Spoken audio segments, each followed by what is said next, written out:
ಪುರುಷೋತ್ತಮ ಪುರುಷೋತ್ತಮ. ಅಣ್ಣ, ಚೈತ್ರ ಅವ್ರ ಯಜಮಾನ್ರು ಬಂದಿದಾರಂತೆ.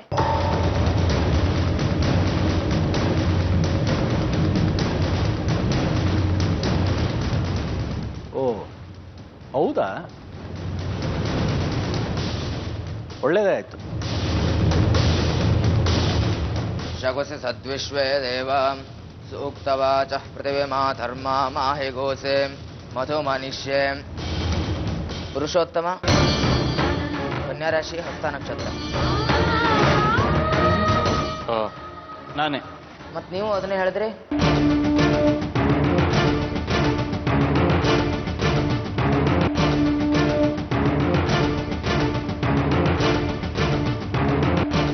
ಅದು ಚೈತ್ರ, ನಿಮ್ಮ ಯಜಮಾನ್ರದು ಕನ್ಯಾ ರಾಶಿ, ಹಸ್ತ ನಕ್ಷತ್ರನಾ? ಹಾ ಹೌದು.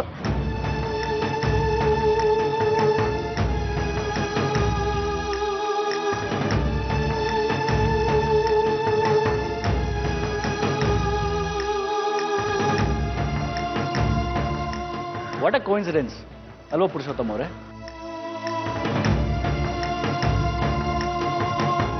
ನಿಮ್ಮ ಹೆಸರು, ನಕ್ಷತ್ರ, ರಾಶಿ, ಚೈತ್ರ ಅವ್ರ ಯಜಮಾನ್ರ ಹೆಸರು, ನಕ್ಷತ್ರ, ರಾಶಿ ಎರಡೂ ಒಂದೇ. ಎಲ್ಲಿ ನಿಮ್ಮ ಯಜಮಾನ್ರು ಕಾಣ್ತಾ ಇಲ್ಲ?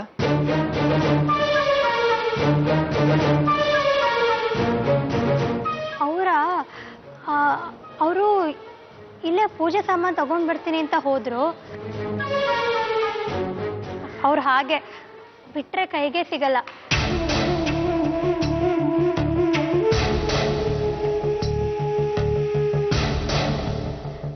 ಮಂಗಳಾರತಿ.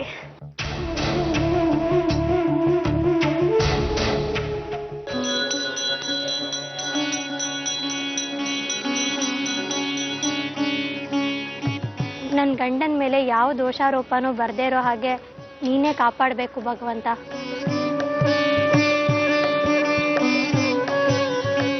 ಪುರುಷೋತ್ತಮ ಯಾವತ್ತು ನನ್ನೋರೇ ಆಗಿರೋ ಹಾಗೆ ಮಾಡಪ್ಪ ತಂದೆ.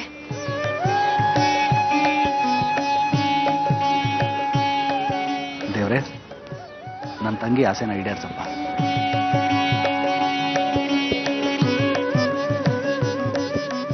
ಭಗವಂತ, ಯಾರಿಗೂ ಅನ್ಯಾಯ ಆಗದೆ ಇರೋ ಹಾಗೆ ನೋಡ್ಕೊಳಪ್ಪ.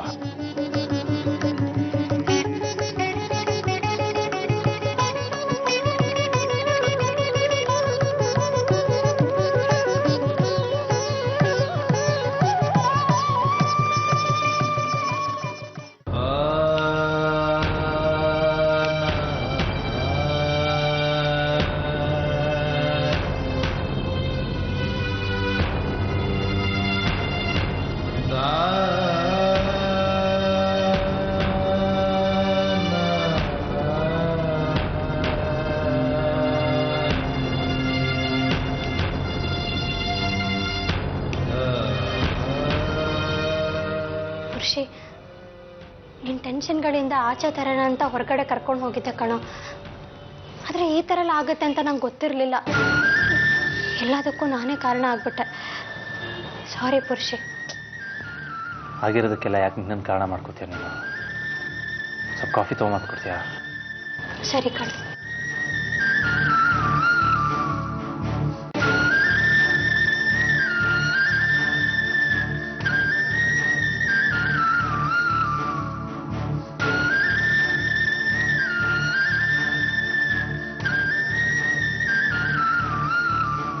ನಿಮಗೋಸ್ಕರ ವ್ರತ ಮಾಡ್ತಿದ್ದಾಳೆ, ಅದಕ್ಕೆ ಪೂಜೆ ಮಾಡಿಸ್ತಿರೋದು. ನಿಮ್ಮನ್ನ ತುಂಬಾ ಹಚ್ಕೊಂಡಿದ್ದಾಳೆ.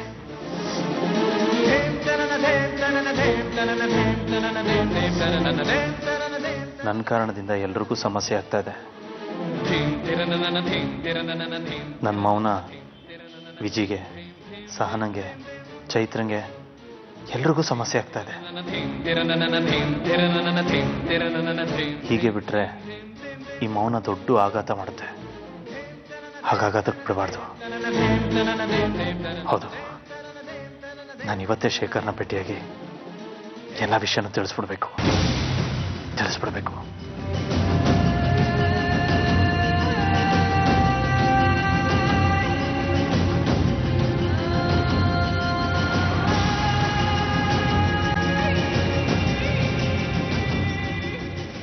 ಕಾಫಿ. ಅರ್ಜೆಂಟ್ ಕೆಲಸ ಇದೆ, ನಾನು ಮುಗಿಸ್ಕೊಂಡ್ಬಂದ್ಬಿಡ್ತೀನಿ. ಅಯ್ಯೋ ಖುಷಿ, ಇಷ್ಟು ಅರ್ಜೆಂಟಾಗಿ ಎಲ್ಲಿಗೆ ಹೋದ ಇವನು?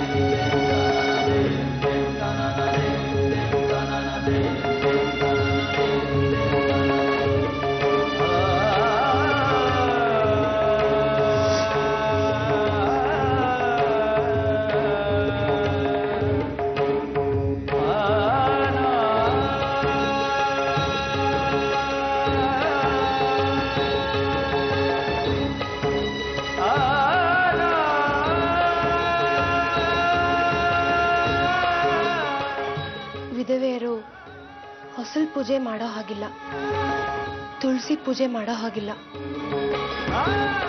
ದೀಪ ಇಡೋ ಹಾಗಿಲ್ಲ. ನಾನು ಇದನ್ನೆಲ್ಲ ಮಾಡೋದು ಬಿಟ್ಬಿಟ್ಟಿದ್ದೆ. ಆದ್ರೆ ನನಗಿವಾಗ ನೀವು ಸಿಕ್ಕಿದಿರಲ್ಲ, ಅದಕ್ಕೆ ಅಮ್ಮ ಪೂಜೆ ಮಾಡು ಅಂತ ಹೇಳಿದ್ರು.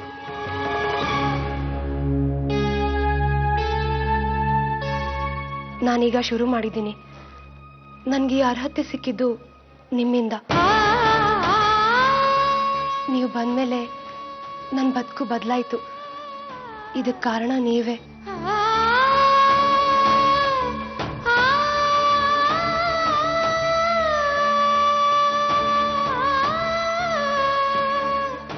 ನಾನಿವತ್ತು ಇದ್ರ ಬಗ್ಗೆನೇ ಮಾತಾಡೋದಕ್ಕೆ ಬಂದಿದ್ದೀನಿ. ಓಹ್ ಅಳಿಯಂದ್ರು, ಒಳಗಡೆ ಬಂದ ಇಲ್ಲೇ ಮಾತಾಡ್ತಾ ಇದ್ದೀರಿ? ಏನೇ ಸಹನ, ನೀನಾದ್ರೂ ಒಳಗೆ ಕರೆಯೋದಲ್ವೇ? ಬನ್ನಿ, ಒಳಗೆ ಬನ್ನಿ.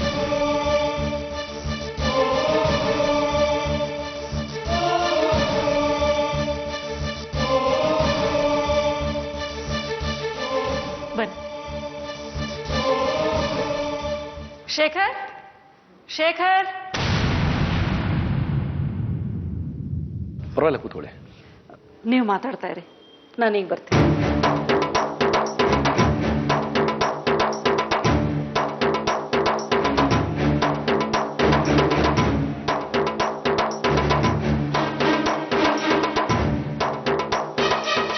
ದೇವಸ್ಥಾನದಲ್ಲಿ ಸಿಕ್ಕಿದ್ರಿ, ಮತ್ತೆ ಮನೆಗೆ ಬಂದಿದ್ದೀರಾ ಅಂದರೆ ಏನೋ ಮುಖ್ಯವಾದ ವಿಷಯ ಇರಬೇಕು.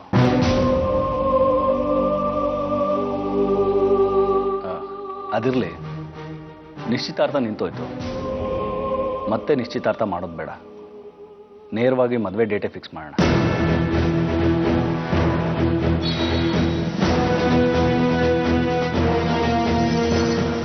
ನಿಮ್ಮ ಚಿಕ್ಕಮ್ಮವ್ರ ಹತ್ರನೂ ಮಾತಾಡ್ತೀನಿ. ನಾನು ಇದ್ರ ವಿಷಯವಾಗಿ ಮಾತಾಡೋಕ್ಕೆ ಬಂದಿದ್ದು.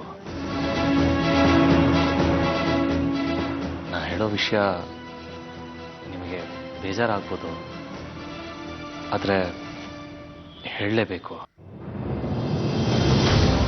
ನೀವೇನು ಹೇಳಕ್ ಬಂದಿದ್ದೀರಾ ಅಂತ ನನಗೆ ಚೆನ್ನಾಗಿ ಗೊತ್ತು.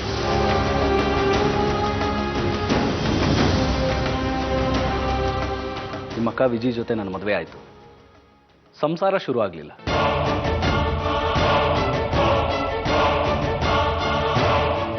ತಾಳಿ ಕಟ್ಟಿದ ನಂತರ ಶಾಸ್ತ್ರಗಳು ನಡೀಲಿಲ್ಲ. ಇದನ್ನೆಲ್ಲ ನಿಮ್ಮ ಅಕ್ಕ ನಿಮ್ಮ ಹತ್ರ ಹೇಳಿರ್ತಾಳೆ. ಇದನ್ನು ನೀವು ನನ್ನ ಹತ್ರ ಕೇಳಬೇಕು ಅಲ್ವಾ? ನೀವು ಏನು ಹೇಳ್ತಾ ಇದ್ದೀರಾ ನನಗೆ ಅರ್ಥ ಆಗ್ತಾ ಇಲ್ಲ. ವಿಜಿ ನನ್ನ ಹತ್ರ ಏನೂ ಹೇಳಿಲ್ಲ. ಏನೂ ಹೇಳಿಲ್ವಾ? ನಾನು ಹೇಳ್ತೀನಿ, ಬನ್ನಿ ಬನ್ನಿ.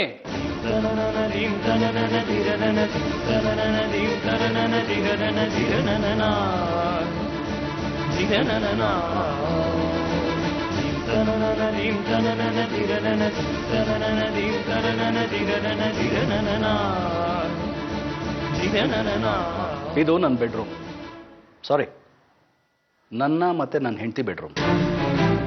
ಈ ರೂಮ್ಗೆ ನಮ್ಮನೆಯವರೇ ಜಾಸ್ತಿ ಬರೋದಿಲ್ಲ, ಆದರೂ ನಿಮ್ಮನ್ನು ಕರ್ಕೊಂಬಂದಿದ್ದೀನಿ. ಯಾಕೆ ಗೊತ್ತಾ? ಅಲ್ಲಿ ನೋಡಿ,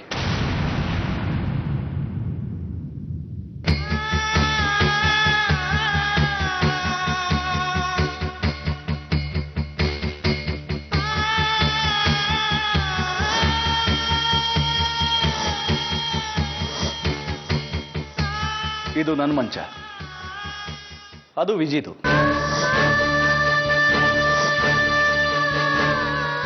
ನಮ್ಮಿಬ್ರು ಮಧ್ಯೆ ಇಷ್ಟು ದೊಡ್ಡ ಗ್ಯಾಪ್ ಇದೆ. ನಾವಿಬ್ರು ದೂರನೇ ಬದುಕ್ತಾ ಇದ್ದೀವಿ. ಅದಕ್ಕೆ ಕಾರಣ ನೀವು.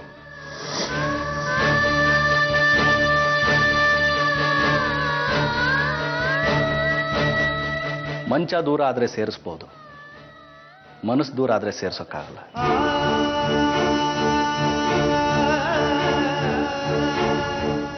ಕೊಟ್ಟಿರೋ ಮಾತನ್ನ ನೀವು ಉಳಿಸ್ಕೊಂಡ್ರೆ ನನ್ನ ಸಂಸಾರನ ನಾನು ಸರಿ ಮಾಡ್ಕೋಬಹುದು. ಯೋಚನೆ ಮಾಡಿ.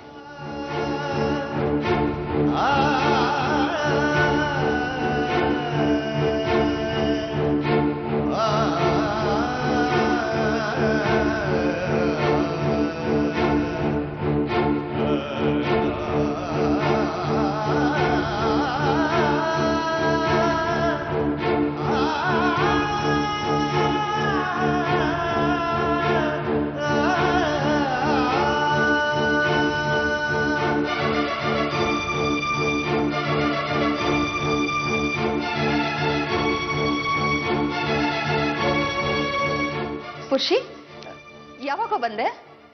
ಟೀ ಮಾಡ್ಕೊಡ್ಲಾ?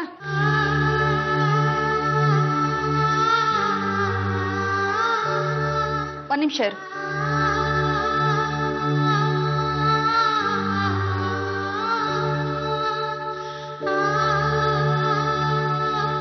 ಏನಾಯ್ತು? ಯಾಕೆ ಹಾಗೆ ನೋಡ್ತಾ ಇದೀಯಾ? ಮತ್ತೆ ಚೈತ್ರ ಸಮಸ್ಯೆ ಎಲ್ಲ ಸರಿ ಹೋಯ್ತಾ? ಅವಳ ಗಂಡ ಬಂದ್ರ? ಇಷ್ಟು ದೊಡ್ಡ ಸತ್ಯನ ನನ್ನಿಂದ ಯಾಕೆ ಮುಚ್ಚಿಟ್ಟಿದೆ ವಿಜಿ? ಯಾವ ಸತ್ಯದ ವಿಚಾರ ಮಾತಾಡ್ತಿದ್ಯಾ ನೀನು? ನಿನ್ನ ಸಂಸಾರದ ಸತ್ಯ.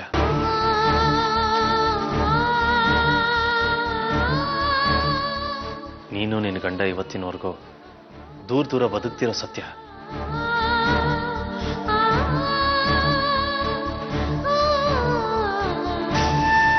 ಅಷ್ಟು ಕಷ್ಟ ಆದ್ರೂ ನಿಂದು ಮದುವೆ ಒಂದು ಆಯ್ತಲ್ಲ ಅಂತ ತೃಪ್ತಿ ಪಡ್ತಾ ಇದ್ದೆ. ಆದ್ರೆ ನೀನು ಒಂಟಿನೇ ಈ ಮನೇಲಿ.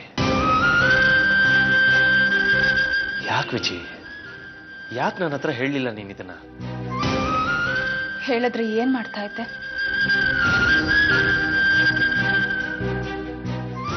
ಈಗ ಗೊತ್ತಾಯ್ತಲ್ಲ, ಏನ್ ಮಾಡ್ತೀಯ?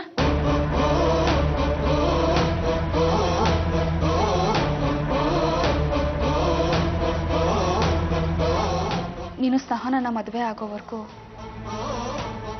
ಅವ್ರು ನನ್ನನ್ನ ಸ್ವೀಕಾರ ಮಾಡಲ್ಲ.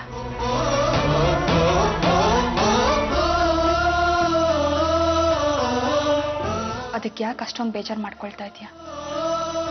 ಇದಕ್ಕೆ ಪರಿಹಾರ ನಮ್ಮ ಹತ್ರನೇ ಇದೆಯಲ್ಲ. ಸ್ವಲ್ಪ ದಿನ ಅಷ್ಟೇ. ನೀನು ಸಹನನ ಮದುವೆ ಆದ್ಮೇಲೆ ಎಲ್ಲ ಸರಿ ಹೋಗುತ್ತೆ.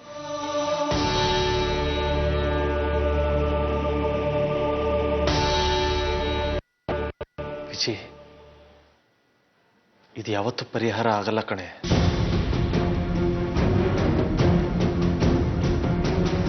ಯಾಕೆ?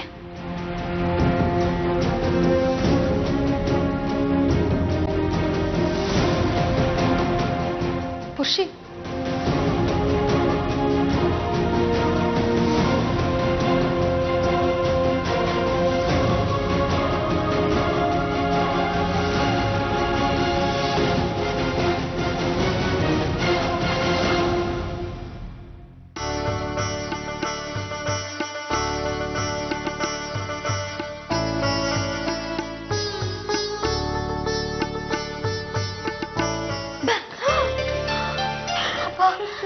ಯಾರು ಅಂತ ಹೆದರ್ಕೊಂಡ್ಬಿಟ್ಟೆ.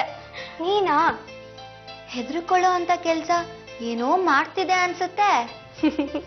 ಅಂತ ಕೆಲಸ ನಾ ಜೀವನದಲ್ಲಿ ಮಾಡೇ ಇಲ್ಲ, ಮಾಡೋದು ಇಲ್ಲ. ಈಗೇನ್ ಮಾಡ್ತಿದ್ಯಾ ಇಲ್ಲಿ? ಸ್ವೀಟ್ ಮಾಡ್ತಿದ್ದೀನಿ. ಸ್ವೀಟಾ? ಒಳ್ಳೇದಾಯ್ತು, ಮಾಡು ಮಾಡು. ಹೇಗೋ ಮನೇಲಿ ಚಿಕ್ಕಮ್ಮ, ಪೂಜಾ, ಸುಜಿತು ಯಾರೂ ಇಲ್ಲ. ಅವ್ರಿದ್ದಿದ್ರೆ ಸಮಸ್ಯೆ ಆಗ್ತಿತ್ತು. ಅವ್ರು ಬರೋಷ್ಟ್ರಲ್ಲಿ ಮಾಡಿ ಮುಗಿಸ್ಬಿಡೋಣ. ನಾನೇನಾದ್ರು ಹೆಲ್ಪ್ ಮಾಡ್ಲಾ? ಬೇಡ, ನೀ ಹೀಗೆ ಮಾತಾಡ್ತಿರೋ, ನಾನು ಮಾಡ್ತಾ ಇರ್ತೀನಿ. ಹೌದು, ಏನಿವತ್ತು ಸ್ವೀಟ್ ಮಾಡ್ತಿದ್ಯಾ? ಅದಾ, ಮದ್ವೆ ಆದ್ಮೇಲೆ ಹೆಂಡತಿ ಆದವಳು ಗಂಡನಿಗೆ ತನ್ನ ಕೈಯಾರೆ ಯಾವ್ದಾದ್ರು ಸ್ವೀಟ್ ತಿನ್ನಿಸ್ಬೇಕು, ಶಾಸ್ತ್ರ. ಅದಕ್ಕೆ ಮಾಡ್ತಿದ್ದೀನಿ. ನೀನ್ ಯಾರಿಗೆ ತಿನ್ಸ್ತೀಯಾ? ನನ್ನ ಗಂಡಂಗೆ. ಮತ್ತೆ ಅವರೆಲ್ಲ ಹೋಗಿದ್ದಾರೆ ಅಂದೆ?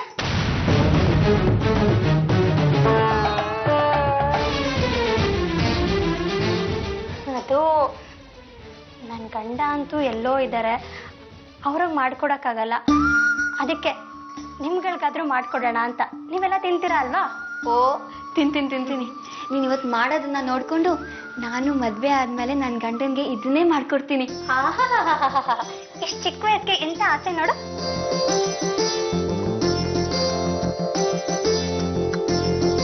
ಚೈತ್ರ, ನೀನ್ ಬೇಜಾರ್ ಮಾಡ್ಕೊಳಲ್ಲ ಅಂದ್ರೆ ನಾನೊಂದು ಮಾತು ಕೇಳಲ್ಲ? ಕೇಳು. ನೀನ್ ನಮ್ಮ ಅಣ್ಣನ ಲವ್ ಮಾಡ್ತಿದ್ದೆ, ಮತ್ತೆ ಬೇರೆಯವ್ರನ್ನ ಯಾಕೆ ಮದ್ವೆ ಆದೆ?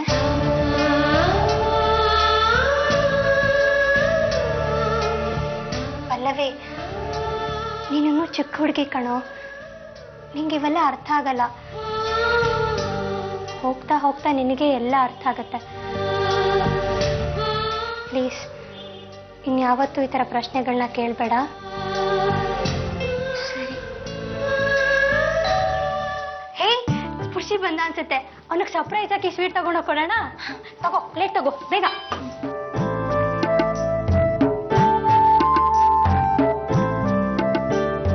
ಹಾ, ಅಲ್ಲಿದೆ ತಗೊಳ್ಳಿ.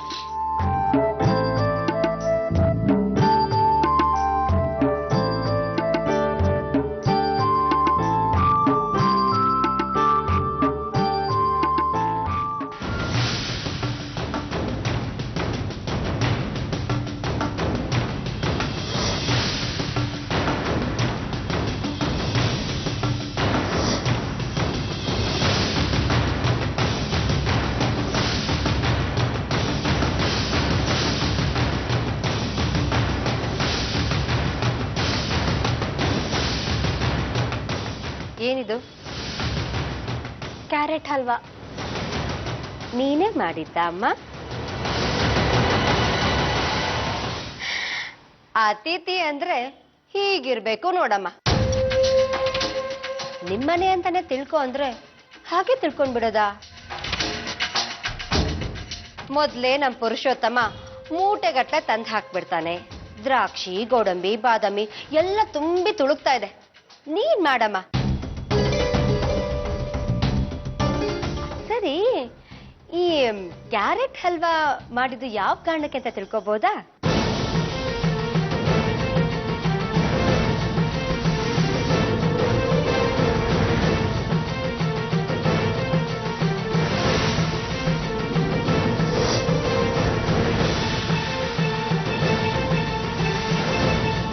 ಅರೆ, ಕ್ಯಾರೆಟ್ ಅಲ್ವಾ?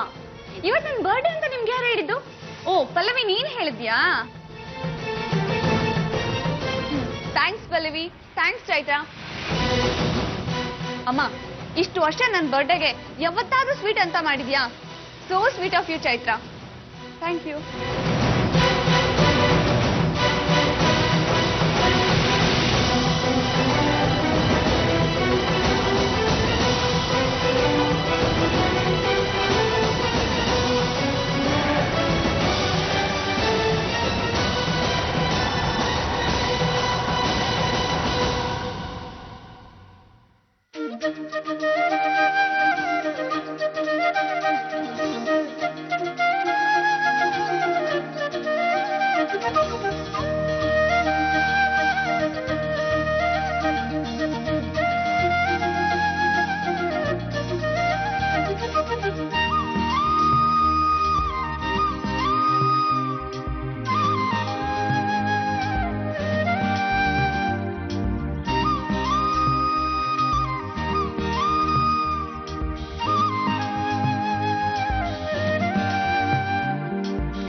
ಕಾಫಿ ಕುಡಿದ್ಯಾ?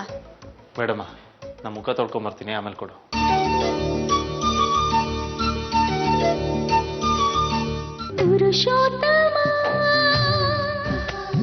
ಪುರುಷೋತ್ತಮ